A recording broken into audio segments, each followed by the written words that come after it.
죄 짓지 말고 너 용기를 다해 곧 물리쳐라.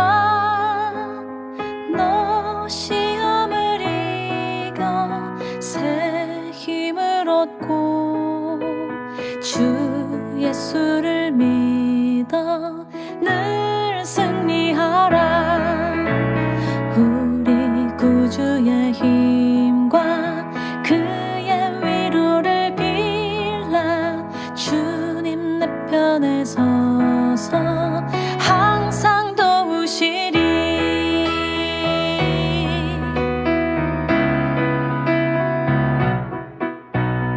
너 친구를 삼가 잘 선택하고 너 언행을 삼가 늘 조심하라. 너 열심을 다해 늘 충성하고 온 정성을 다해 주 봉사하라.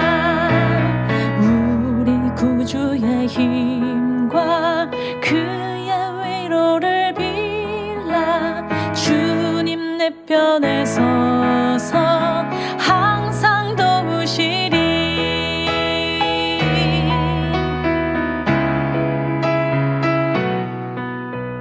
잘 이기는 자는 상 받으리니 너 낙심치 말고 늘 전진하라. 내 구세주 예수 힘 주시리니 주 예수를 믿어 늘 승리하라.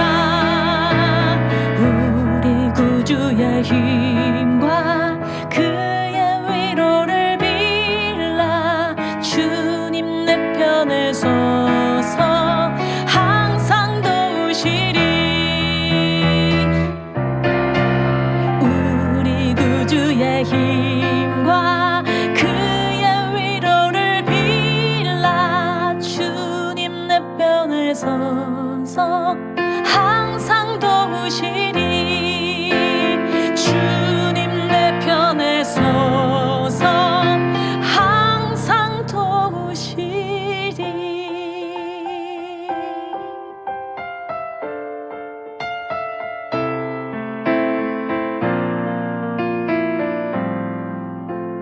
항상 도우시리.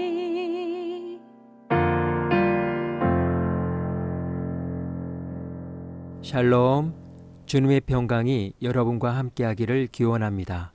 오늘 성경 읽기와 말씀 묵상을 통해 하나님의 말씀을 깨닫는 지혜와 기도하고 간구하는 모든 것들 위해 응답의 열매가 충만하기를 소망합니다. 오늘 성경 읽기 내비게이션은 사무엘하 10장입니다. 그 후에 암몬 자손의 왕이 죽고 그의 아들 한운이 대신하여 왕이 되니 다윗이 이르되 내가 나하스의 아들 한운에게 은총을 베풀되 그의 아버지가 내게 은총을 베푼 것 같이 하리라 하고 다윗이 그의 신하들을 보내 그의 아버지를 조상하라 하니라. 다윗의 신하들이 암몬 자손의 땅에 이르매 암몬 자손의 관리들이 그들의 주 한운에게 말하되 왕은 다윗이 조객을 당신에게 보낸 것이 왕의 아버지를 공경함인 줄로 여기시나이까? 다윗이 그의 신하들을 당신에게 보내 이 성을 엿보고 탐지하여 함락시키고자 함이 아니니까? 하니 이에 한운이 다윗의 신하들을 잡아 그들의 수염 절반을 깎고 그들의 의복의 중동 볼기까지 자르고 돌려보내매 사람들이 이 일을 다윗에게 알리니라. 그 사람들이 크게 부끄러워하므로 왕이 그들을 맞으러 보내 이르기를 너희는 수염이 자라기까지 여리고에서 머물다가 돌아오라 하니라. 암몬 자손들이 자기들이 다윗에게 미움이 된 줄 알고 암몬 자손들이 사람을 보내 벳르홉 아람 사람과 소바 아람 사람의 보병 2만 명과 마아가 왕과 그의 사람 1,000명과 돕 사람 12,000명을 고용한지라. 다윗이 듣고 요압과 용사의 온 무리를 보내매 암몬 자손은 나와서 성문 어귀에 진을 쳤고 소바와 르홉 아람 사람과 돕과 마아가 사람들은 따로 들에 있더라.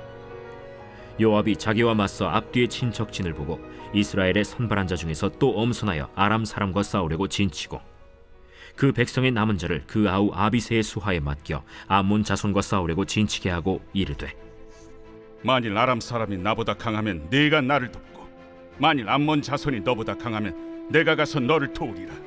너는 담대하라. 우리가 우리 백성과 우리 하나님의 성읍들을 위하여 담대히 하자.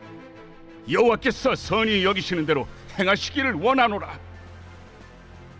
요압과 그와 함께한 백성이 아람 사람을 대항하여 싸우려고 나아가니 그들이 그 앞에서 도망하고 암몬 자손은 아람 사람이 도망함을 보고 그들도 아비새 앞에서 도망하여 성읍으로 들어간지라. 요압이 암몬 자손을 떠나 예루살렘으로 돌아가니라. 아람 사람이 자기가 이스라엘 앞에서 패하였음을 보고 다 모임에 하다데셀이 사람을 보내 강 건너쪽에 있는 아람 사람을 불러내매 그들이 헬람에 이르니 하다데셀의 군사령관 소박이 그들을 거느린지라. 어떤 사람이 다윗에게 알림해 그가 온 이스라엘을 모으고 요단을 건너 헬람에 이르매 아람 사람들이 다윗을 향하여 진을 치고 더불어 싸우더니 아람 사람이 이스라엘 앞에서 도망한지라. 다윗이 아람 병거 700대와 마병 4만 명을 죽이고 또 그 군사령관 소박을 치매 거기서 죽으니라. 하다데셀에게 속한 왕들이 자기가 이스라엘 앞에서 패함을 보고 이스라엘과 화친하고 섬기니 그러므로 아람 사람들이 두려워하여 다시는 암몬 자손을 돕지 아니하니라.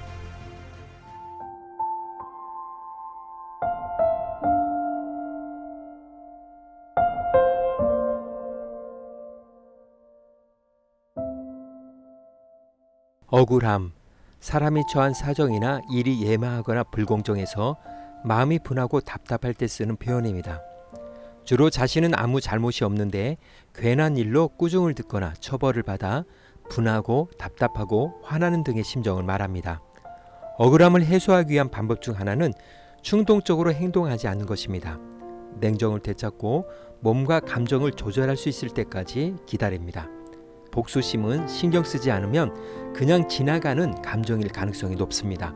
또한 억울한 감정이 들게 만든 사람과 이야기할 때는 말을 조심해야 합니다.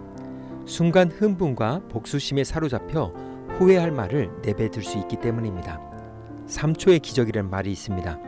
억울함의 감정이 폭발할 때 3초를 기다릴 수 있다면 억울한 감정의 노예에서 해방될 것입니다. 오늘 사무엘하 10장의 주제는 억울함입니다. 요나단의 아들 무비보셋을 찾아 친자식처럼 대하며 자비를 베풀었던 다윗은 이제 암몬 왕 나하스의 장례식에 사절단을 보내 조의를 전했습니다.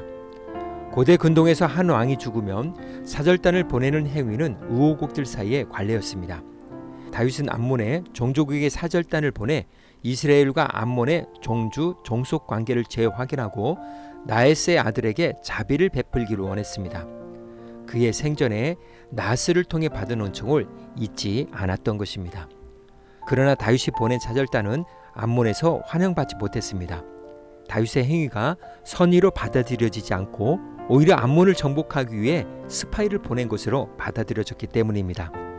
암몬 사람들은 다윗이 보낸 사절들에게 온갖 수모와 수치스러운 일을 행하며 국제 관례까지 어겼습니다. 그들은 사절단에게 수염은 반만 깎고 옷은 엉덩이까지 드러나도록 도려내서 되돌려 보낸 것입니다. 당시 수염은 남자다움을 상징하는 것이었습니다. 이스라엘 남자들은 사랑하는 이의 죽음을 애곡하거나 극한 수치를 당했을 때만 잠시 수염을 깎았습니다. 또한 옷은 신분을 나타내는 수단이었기 때문에 엉덩이 부분까지 찢겼다는 것은 큰 모멸감을 주기에는 충분했습니다. 아마도 사절단에게 선택의 여지가 있었다면 사느니 차라리 죽는 게 좋겠다는 생각이었을 것입니다. 소식을 들은 다윗은 사절단에게 연락해 여러 곳에서 수염이 자랄 때까지 기다렸다가 예루살렘으로 돌아오도록 배려했습니다. 억울함의 감정이 자신을 지배하지 못하도록 했던 것입니다. 다윗은 양들의 불편함과 부족함을 살펴 배려하는 이스라엘의 목자로서 진면목을 보여주는 모습이었습니다. 이리하여 다윗과 암몬의 전쟁이 시작되었습니다. 다윗에게 선전포고를 한 한우는 선제 공격을 하기 위해 주변 국가에서 3만 3천 명의 용병을 모집했습니다. 다윗에게는 어쩔 수 없는 전쟁이었지만 용병에 속한 소바 아바 사람은 다윗이 가나안 지역의 군주가 되려면 필연적으로 정복해야 할 막강한 세력이었습니다. 그러므로 다윗이 이번 전투에서 승리한다면 꿩도 잡고 알도 먹게 되는 격이 됩니다. 첫 번째 전투는 요압과 그의 동생 아비새가 맡았습니다. 요압은 훌륭한 장군이지만 윤리적으로나 신앙적으로는 좋은 사람이 아니었습니다. 그런데 이번에 전투에 참여하는 그의 각오는 남달랐습니다. 용기를 내어라. 용감하게 싸워서 우리가 우리 민족을 지키고 우리 하나님의 성금을 지키자. 주님께서 좋게 여기시는 대로 이루어 주실 것이다. 사실 요압이 이처럼 비장한 각오를 하는 것은 이스라엘의 전세가 매우 불리했기 때문이기도 합니다. 요압과 아비새 군대는 아람과 시리아 군대에 포위되었습니다. 그래서 그들은 둘로 나누어 아람은 요압이 맡고 암몬은 아비새가 맡아 서로 도와가며 주님을 위해 장렬하게 싸우자고 각오를 새롭게 했습니다. 하나님은 요압의 이러한 각오와 믿음을 보시고 그의 군대에 승리를 주셨습니다. 첫 번째 전투에서 패배한 암몬은 더 큰 군대를 이끌고 왔습니다. 이번에는 다윗이 직접 나서서 그들을 물리쳤습니다. 그는 왕이 해야 할 일을 하기 위해 전쟁터에 나온 것입니다. 결과는 다윗의 대승이었습니다.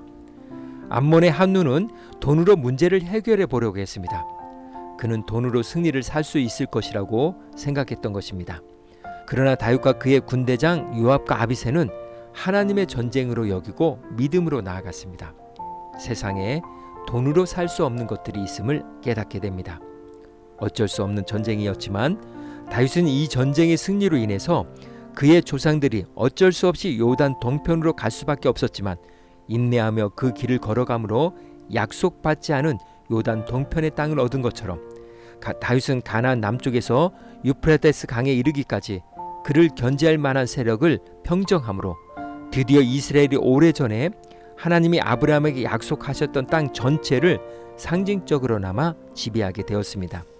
무비보셋 사건과 한운의 사건은 동일한 은혜에 대한 두 가지 극단적인 반응을 잘 묘사해 주었습니다. 무비보셋은 그대로 받아들여 복을 누리는가 하면 한운은 잘난 체하고 까불다가 큰 코를 다쳤습니다. 용기는 전쟁에서 알아볼 수 있고 지혜는 분노에 사로잡혔을 때만 알아볼 수 있으며 우정은 어려움을 당했을 때 알아볼 수 있습니다. 오늘 구약성경 읽기 내비게이션은 사무엘하 10장 억울함이었습니다. 이 시간 기도의 자리로 나아갑니다. 우리는 하나님께서 이 땅에 세우신 그리스도의 사신들입니다. 그 길에서 선의가 오해를 받기도 하고 모욕이나 수치를 당하기도 합니다. 우리는 크고 작은 성공과 실패를 거듭함으로 살아가고 있습니다. 다윗처럼 여전히 해야 할 일과 있어야 할 자리에 선다면 하나님께서 도우시고 승리케 하실 것입니다. 말씀의 교훈을 생각하며 기도의 자리로 나아갑니다.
사랑의 하나님, 그리스도인으로 살아가며 겪을 수 있는 고난들을 당연한 것으로 여기며 다윗처럼 여전히 해야 할 일과 있어야 할 자리를 분별하며 오늘도 그리스도인의 탁월함을 드러내는 삶이 되기를 소망합니다.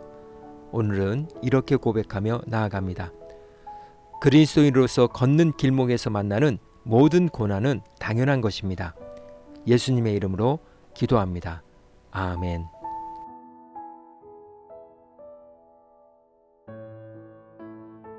이제 음악이 마칠 때까지 자유롭게 기도합니다. 하나님께서 우리의 기도에 귀 기울여 주십니다.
우리의 기도를 들으신 하나님께서 오늘도 동행하십니다.